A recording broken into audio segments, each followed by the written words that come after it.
আল্লাহ তাআলার কি অদ্ভুত সৃষ্টি। আমার ইয়েতে আছে যেগুলো ছোট ছোট কাঁকড়া, এগুলো সম্ভবত সামুদ্রিক কাঁকড়া। আমি অন্য টাইপের কাঁকড়া অনেক আনছি, বা আমাদের তো জানেন বাসা খুলনা, যার কারণে ওখানে ঘেরেও কাঁকড়া চাষ হয়। ওজন্য আমরা ওই ঘেরের ছোট কাঁকড়া, বড় কাঁকড়া, মেয়ে ছেলে সব কাঁকড়া খাইছি। বাট এটা সম্ভবত সামুদ্রিক কাঁকড়া, এটা আমি প্রথম আজকে বাসা আনছি, সেজন্য আপনাদের দেখালাম। কিন্তু আমার কাছে এই ডিজাইনগুলো কাঁকড়ার গায়ে এত অদ্ভুত লাগছে যা বলার মতো না, আসলেই অনেক বেশি সুন্দর। যাই হোক, আমি এই কাঁকড়া কখনো আনিনি বলে জানি না, অধিকাংশগুলো আমাকে মেয়ে কাঁকড়া ধরা দিচ্ছে। দেখেন এগুলো সমস্ত ডিম। আর আমি কাঁকড়ার এটা দেখে জানতাম যে এটা মেয়ে কাঁকড়ার সিম্বল। অ্যান্ড একটা আছে, আমাকে একটাই দিছে ছেলে কাঁকড়া, এই যে এইটা সেম অ্যাজ, বাট এইটা হচ্ছে ছেলে কাঁকড়ার এখানটা এমন থাকে, আর মেয়ে কাঁকড়াগুলোর এখনটা এইরকম থাকে।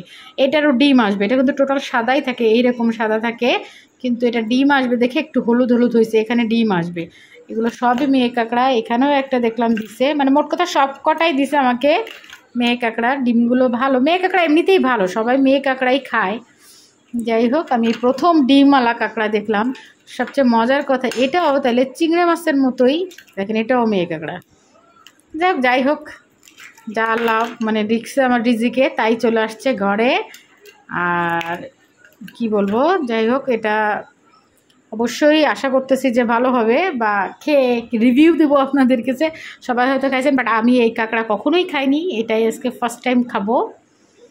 যাক, সবাই জানাবেন যে আসলে কার কার এই কাঁকড়াগুলো মজা লাগে, বা কে খাইছেন এগুলো।